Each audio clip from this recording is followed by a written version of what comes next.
गंगा में नहाने वाला कत्ल तो नहीं कर रहा किसी का, और तुम तो 20-25 दिन ना भी नहाओ तो दूसरों को कत्ल करते थे। तो उसकी पर्सनल आस्था से किसी को नुकसान नहीं हो रहा। हिंदुओं की से अगर मूर्ति पूज रहे हैं, अगर ईसाई अपनी जीसस की मूर्ति पूज रहा है, उससे नुकसान नहीं हो रहा। लेकिन तुमको तो बड़ी चुल है, तुमको तो बड़ी खुजली है कि दुनिया से मूर्ति पूजक को खत्म करना। आज तक तो तुम खत्म नहीं कर पाए। और तो और मूर्ति पूजकों ने अल्लाह की फौज को जो 93,000 थी पाकिस्तान की, पतलून उतरवा ली, पैंट गीली हो गई। और जब ये हमारे आपने उनको पकड़ा, अभिनंदन को पकड़ा, तो तुम्हारे पैर कांप रहे थे। तुम्हारे जनरल कमर बाजवा था, कौन था, पेशाब निकल रहा था, उसको भी पता है कि अल्लाह के फरिश्ते नहीं आने वाले। क्योंकि अल्लाह के फरिश्ते जब ही नहीं आए जब मोहम्मद का दांत तोड़ दिया उहद की लड़ाई में, और मोहम्मद सबों के बीच में घुस गए जान बचाने के लिए। तो सारे मुसलमान हमारे भाई जानते हैं, कोई अल्लाह की फौज हमको नहीं बताएगी। बेचारे गरीब पाकिस्तानियों को ईमान के नाम पर मूर्ख बना रहे हो। लेकिन अब हमारा गरीब मुस्लिम भाई, पाकिस्तानी भाई हो, हिंदुस्तानी भाई हो, बांग्लादेशी भाई हो, वो भी मुसलमान समझ गया है कि अब हम हिंदुओं से लड़ाई झगड़ा क्यों करें, ये तो पागलपन की निशानी है। तो कुरान और इस्लाम लोगों को ज़हनी तौर पर बीमार बनाता है।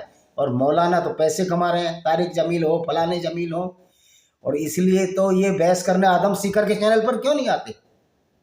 आदम सीकर मुफ्ती यासिर अलवाजदी जो कि देवबंद का रहने वाला है, उसकी बैंड बजा देगा, उसके परकच्चे उड़ा देगा। तारिक मसूल तारिक, किसी मौलाना की औकात नहीं किसी एक्स मुस्लिम से बहस कर सके।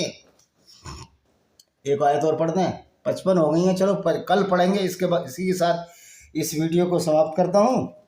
और ये मेरी किताब देख लीजिए, विनेमस फैंक्स ऑफ कोबरा, जो जहरीले नाग, 2 पैर के नाग हैं, वो किस विचारधारा को मारकर गैर मुस्लिमों को कत्ल करते हैं, इसमें पूरा विवरण दिया है। Venomous fangs of cobra, dangerous poison to the society कौन है, तो इसको पढ़िए। अमेजन, फ्लिपकार्ट पर मेरी बहुत सारी किताबें विजय कुमार पाल के नाम से।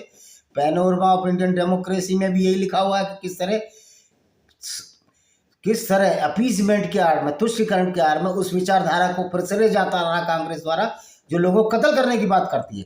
तो अभी चुनाव आ रहे दिल्ली का, सोचो आप उन लोगों के साथ हो जो उन जिहादियों का पक्ष करते हैं तुष्टिकरण के नाम पर, जिनकी कुरान ये कहती है गैर मुस्लिम का, खासतौर पर यहाँ हिंदू और सिखों का कत्ल करो, बौद्धों का कत्ल करो, या उनको वोट दोगे जो इंसानियत की राह में आएंगे सामने।